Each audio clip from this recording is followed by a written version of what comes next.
self-talk is a massive, massive, massive deal. So I want to challenge you to be super careful about the way that you're talking about yourself. For you, the habit of self-talk may be an absolute necessity for this process, because what if you lose the weight? What if you lose the weight, but you are still so ingrained in the habits of beating the crap out of yourself mentally, and a year from now you've lost the weight, but you still hate yourself and you still feel like crap every time you walk into a room, and you still hate the sight of yourself when you look in the mirror?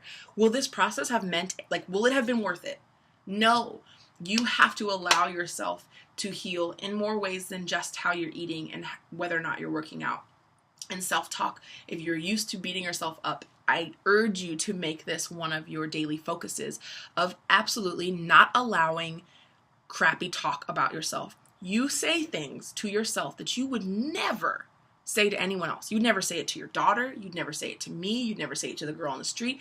If there was somebody on the street and she was, let's just say 500 pounds. She's 500 pounds and you saw her at the gym or at the track and she was speed walking, and you heard her saying, "You're so fat. You're freaking never going to be able to stick with this. You quit every single time."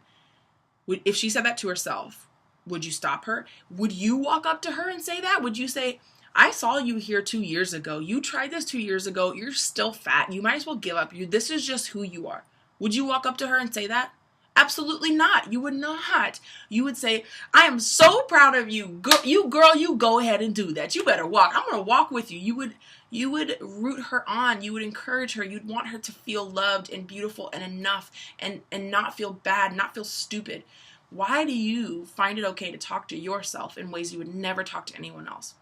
And so part of your job with the self-talk daily focus is to no longer agree with those thoughts. Now, I say no longer agree because they're going to come. You have spent however many years, if not your whole life, having those thoughts. They're just a common thing. It's like, the sky is blue, I'm fat and ugly, I'm never enough, nobody wants me. Like, they just come. That's just where they are.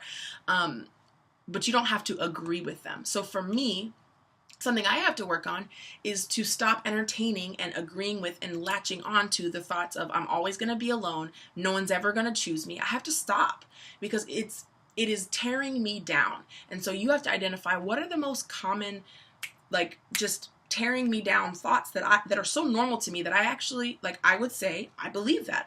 I don't say, I'm always going to be alone, no one's ever going to choose me, because I think it's cute and it's going to get me accolades and other people are going to affirm me. Yes, you will. I don't say it for that reason. I say it because I truly believe this is the evidence of my life leads me to believe this. So the evidence, what is the evidence of your life convincing you of? Is it convincing you that you're ugly, that you're a quitter, that you're never going to be able to stick with this? What is the most common beating you down thought in your head?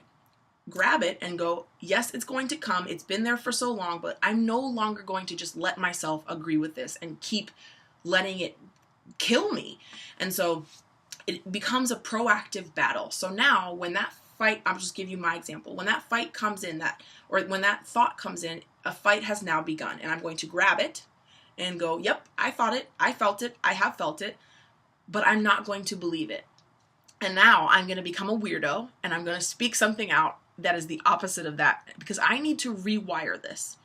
I need to rewire all the beliefs that I have based off of my circumstances and my past experiences, and it becomes my job. It's my job to do that. It's no one else's job. It's not some man's job to come along and convince me that I'm not going to be alone.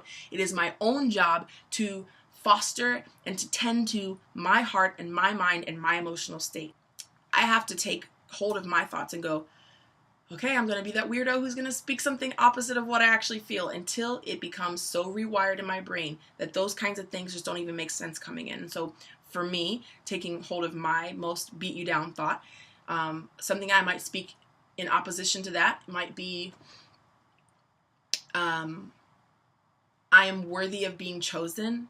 I am noticeable. I am noticed. I am seen. I am beautiful. I am desirable.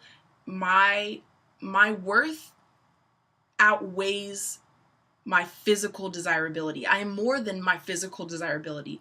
I'll just speak those things out. Do I feel them? No. Do I look around me and go, but I got evidence that those things aren't true? Ain't nobody chose me. Everybody else getting married. I ain't getting married. I can look around myself and think and feel those things, but it's doing me no good. It's making me more bitter. It's making me less desirable. It's doing me no good. And so I'm going to speak the opposite of it. Not because I'm going to feel different in 30 seconds. Like, I'm weird, but I'm not that weird. I know I'm not going to feel different right away. But I am now doing the work of rewiring my brain so that when those thoughts come, it stands out so much that I'm like, that doesn't even fit. You don't fit here, because I'm rewiring myself. So go away. You want it to become noticeable when it comes, because right now, those thoughts aren't even noticeable to you because they're so normal. And so we have to take a proactive battle stance until those thoughts don't feel normal anymore and they feel like obtrusive and rude. Like, go away. You're not helping me.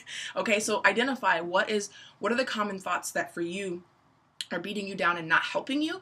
And then write out some ideas to have on deck, to say back, to say in opposition to those common things that you think and say all day long in your head, and start monitoring your self-talk. And then start to identify when you do your check-ins every night on your different areas. If self-talk is one of your areas, start to make note of what kinds of things trigger you when you have a hard day with self-talk. So you may do really well for a few days, and then one day comes and it's just like something happens at work, or something happens with your kids, or with your spouse, or with a family member, and all of a sudden you're like, you just like go down the spiral. It's like freaking shoot, like life just hit me in the face and I'm just having a really hard time today. Make note of what those triggers are. So for me, it's probably going to be when another friend pops up in a relationship, or when somebody else gets engaged, or when I meet a guy and he doesn't ever call, or I go on a date and he never calls again, or a relationship that I think is flourishing stops flourishing. Those things are going to trigger me to start replaying those old beliefs again. Oh, you see, nobody's going to choose me. Everyone else is getting chosen. Like, okay, I had a hard day. I got even a little bit depressed about it.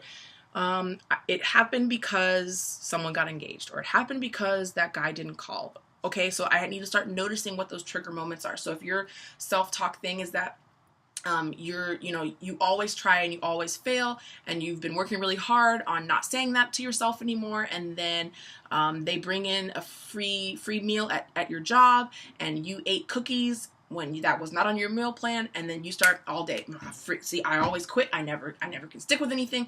Okay, shoot, my trigger moment was when I took the free food instead of sticking on my meal plan. Like, start to notice what your trigger moments were, and then we can start working on breaking off the extra unnecessary things that we attach onto those trigger moments, because you having a cookie does not mean you're a quitter. Did you quit?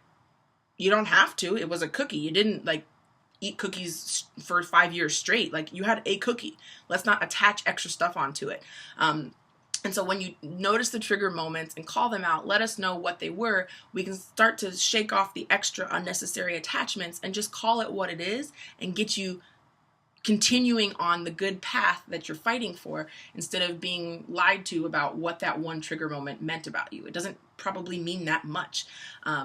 So we just want to start strengthening you mentally, so that your mentalities don't actually bring you weak on your knees. It doesn't have to break you down that much. It can just be a fleeting thought. Oh, I'm always going to be alone. Nope, actually I'm not. I'm probably going to be with someone in the next 10 years. Woohoo, And so let's just start to own our brains and claim all of that back.